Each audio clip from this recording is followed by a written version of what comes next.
The two Russians approached to surprise the Ukrainians in what was supposed to be an ambush that would stop the enemy's advance. In the middle of the ruins, the soldiers from the Lyut Brigade searched for opponents, throwing their grenades to clear the way, unaware that they could be surprised. At any moment, the Russian war machines rolled across the ground of Kharkiv, trying to end the Ukrainian resistance on a difficult front.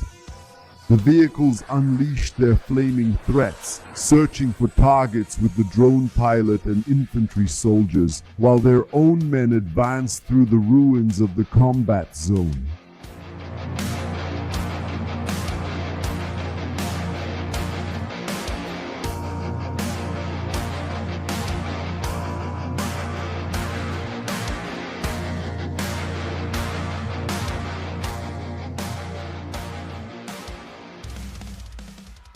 The imaginary lines on a map are real marks in the hearts of a soldier who fights to maintain them or change their position. This perception of reality has to do with the fire, blood, and sweat that are left scattered on the ground where the illusory lines pass.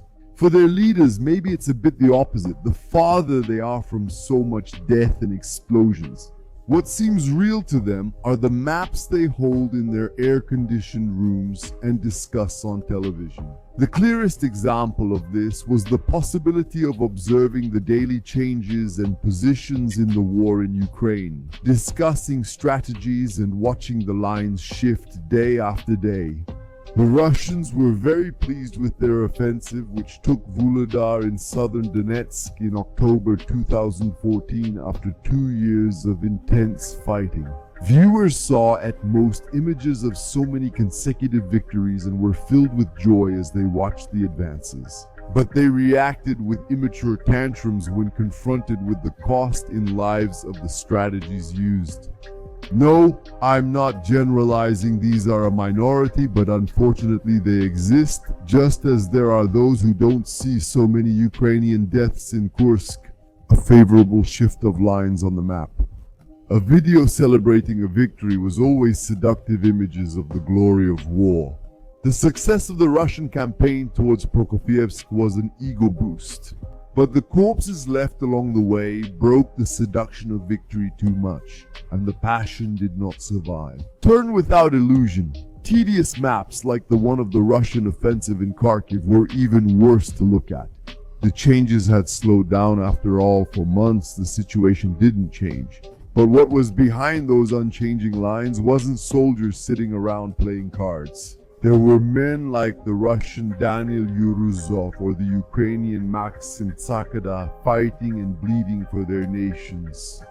In the midst of this, far from the front line, missiles and planes flew, exchanging deaths between civilians and soldiers. On August 26, Russia launched an attack on Ukraine with more than 200 missiles and drones, killing 7 people and hitting energy facilities across the country.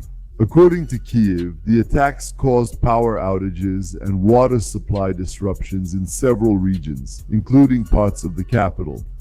Ukrainian authorities noted that the attacks, which occurred 2.5 years after the large-scale invasion by Russia, targeted the power grid and other critical infrastructure across the country.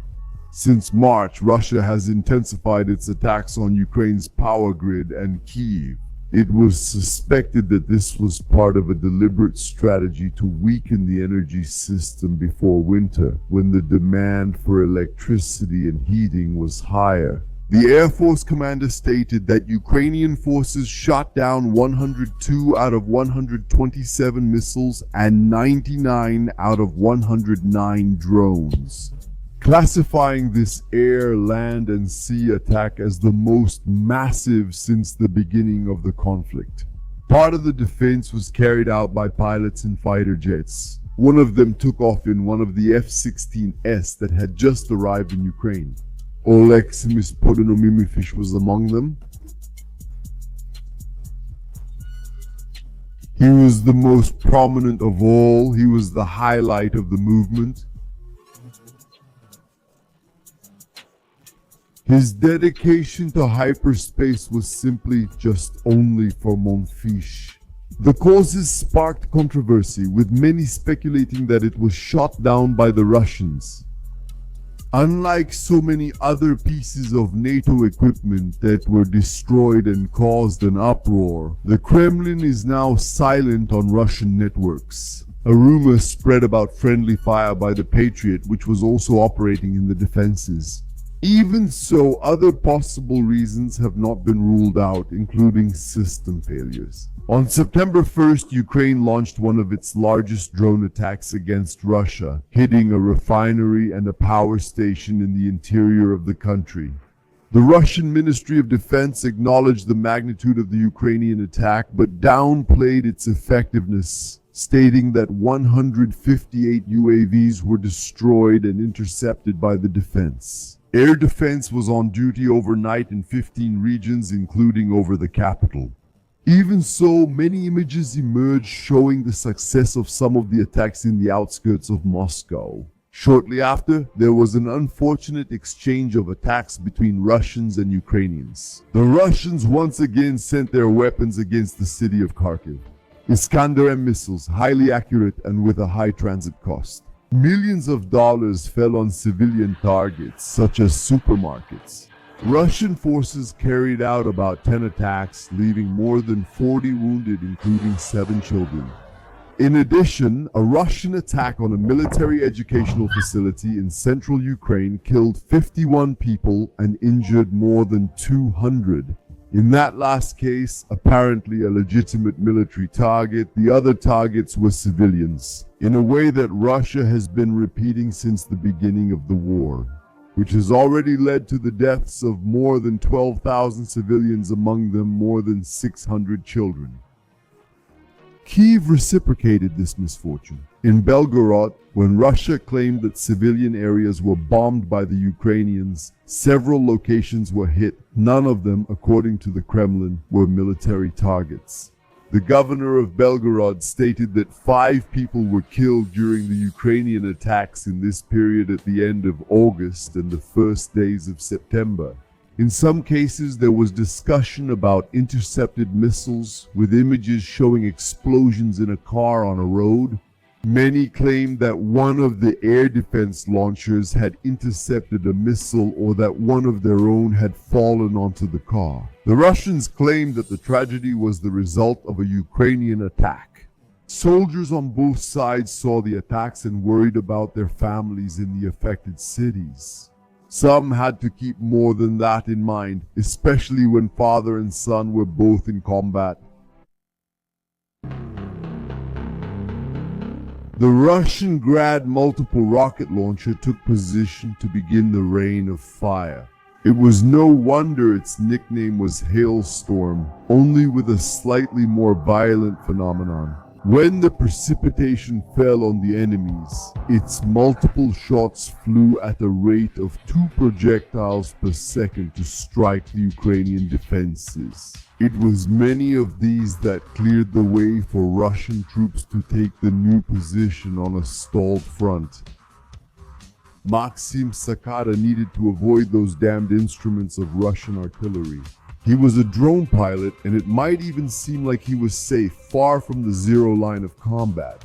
In fact, many times he had to get very close to find his targets, which he managed to do near Avesnya. That made him susceptible to all kinds of threats, like rocket fire and kamikaze attacks, but he also had his own weapons against so many threats. One of his drones flew stealthily along the tree line, carrying an explosive carefully prepared to return the favor for the Russian rocket barrage. It hit hard, blowing up the missile launcher. The drone operators' hideouts were a major risk, especially if they were close to other targets. The Russians searched all locations with traces of Ukrainian presence to eliminate those traces with their bombings. Local hideouts for troops to gather and ammunition depots came under Russian fire. The houses were turned into flaming rubble. Houses were turned into flaming rubble, giving little chance for survivors. When the Russian bombs came down, it was time to seek shelter and wait. They were falling all over the Vovchansk and Lipsin region. Maksym, originally from Kyiv, ended up there after being mobilized in November 2023. And he thought about those times before his life became just explosions. He left his parents, siblings, and girlfriend to enter that hell for so many months. When the explosion stopped, he left the hideout to launch more drones to take out the Russians. He had many of those kamikazes ready for the destructive flights.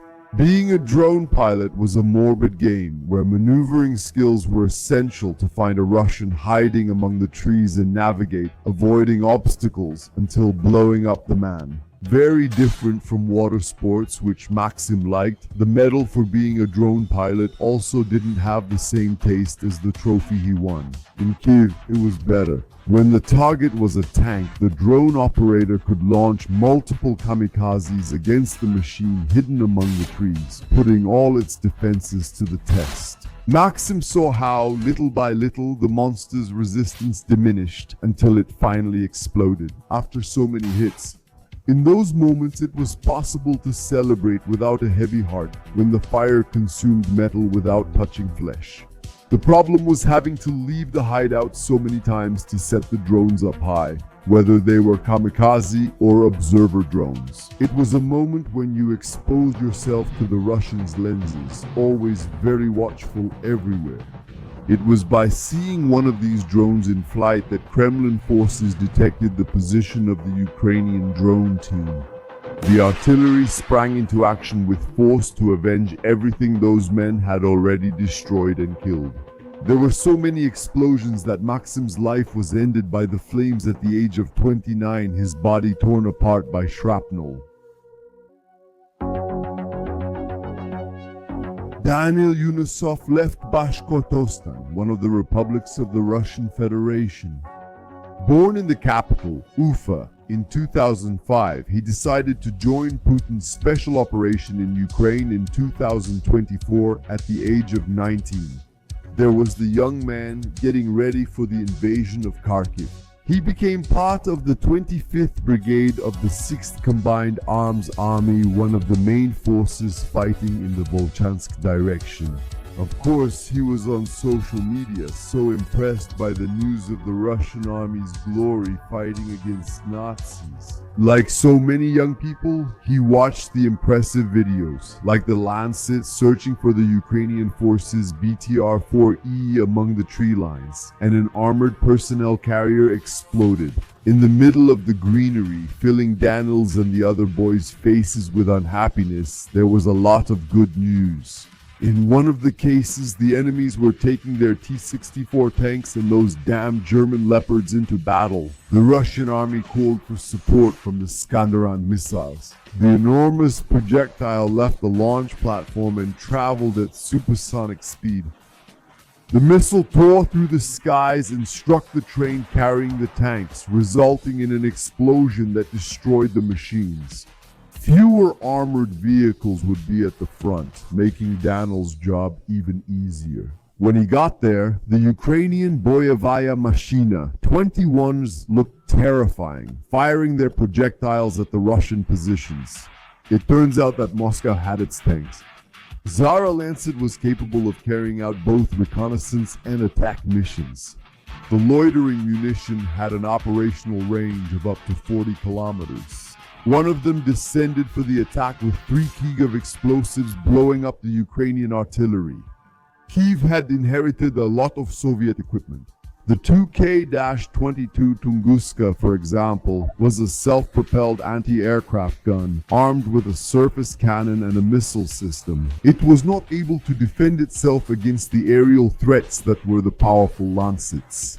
It was $20,000 exploding against equipment worth millions. Danil was happy with that news and hadn't even set foot on the battlefield yet. The young man arrived at the war zone excited. There he ended up meeting a grandfather, a former prisoner, 54 years old. The grandfather was called that, not because he was much older, but because it was a common nickname since Soviet times, given to those who had been on the battlefield for much longer. The veteran told him that those videos were real, but warned him about the truth of war and the passion for glory.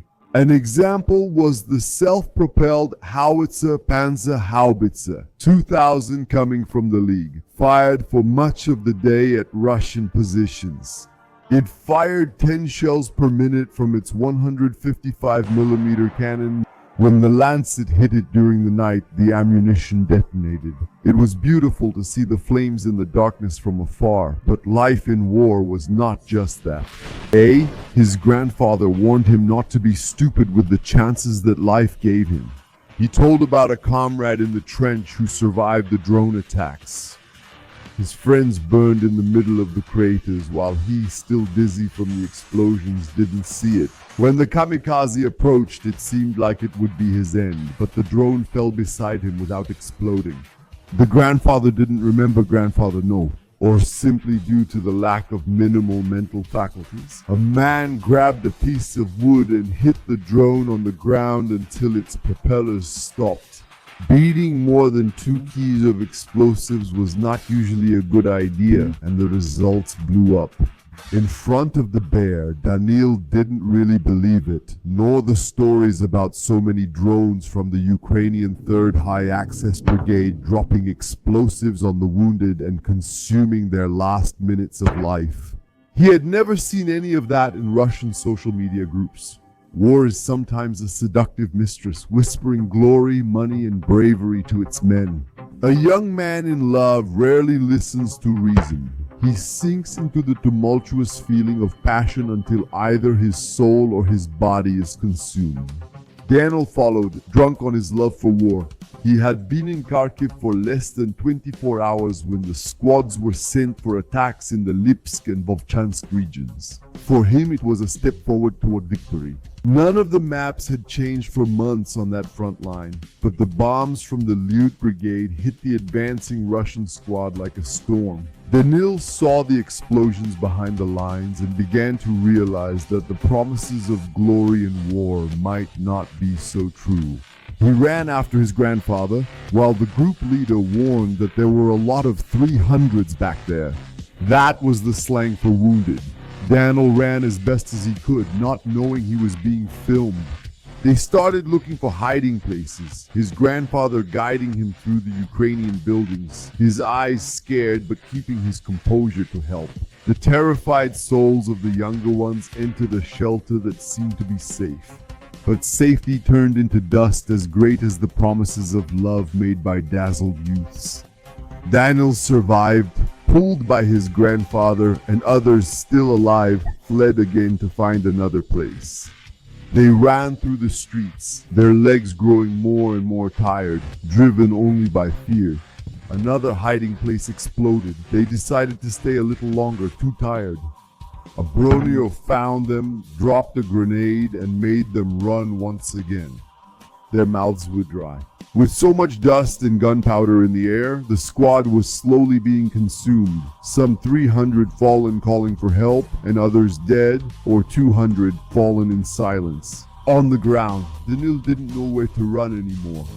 The Russian Air Force tried to help. The high-explosive aerial bombs fell on Lipsk and Vovchansk. The sound of the explosions was just too horrible. Danil would have liked to listen, but inside his cramped hiding place, he couldn't feel any relief. It's one thing to watch the videos, it's another to hear the sound of the high-explosive aerial bombs from afar. No matter how much the bombs exploded against the Ukrainians, the terror touched his heart. On what was his first day of a love story with the war after months of a virtual relationship, the high-explosive aerial bombs took the lives of many Ukrainians, but they didn't stop the brigade.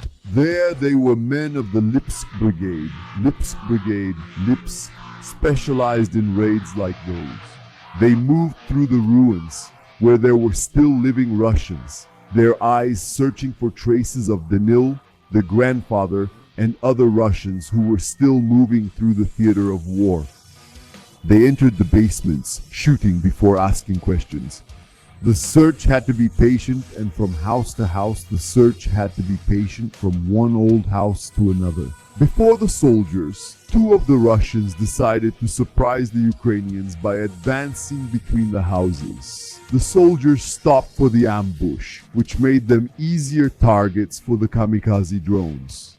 3 precise dives tore apart the threat, dismembering the bodies and mixing them into the devastated scene.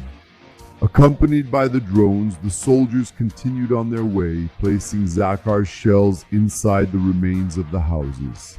The Ukrainian squad was getting closer and closer to Danil and the grandfather. The shots from the loot brigade grew louder with every step during the Ukrainians' hunting walk between the dives. They had to be careful, each man watching his own sector. The rifles cornered the Russians. It was hard for them to move. As the siege tightened, terror filled Danil's heart. He asked God for a sign, but what came was a grenade exploding in the house next door. The explosions and gunfire kept getting closer until something landed right next to them. The walk, dazed by the explosions, cornered by fear, they didn't know what to do. The grandfather tried to run out of the building, almost deaf from the explosions and unaware of how close the enemies were. Danil was about to serve alongside him when he witnessed the machine gun bullets piercing the man's body. Seeing that life come to an end, the young man remembered the advice of the veteran. The love for all war was over. It was not the time to continue with the foolishness. He surrendered to the Ukrainians after less than 20 hours in the combat zone. Rarely did a passion last as little as Danil's, faced with the reality of daily life. But war, it was a bitter mistress. The situation in the north of Kharkiv didn't change much during those months. The Ukrainians retook part of the territory north of Lipsk, while the Russians expanded into an area east of Volchansk. That map, practically stagnant, meant a lot to the men fighting among the villages and cities devastated by the war.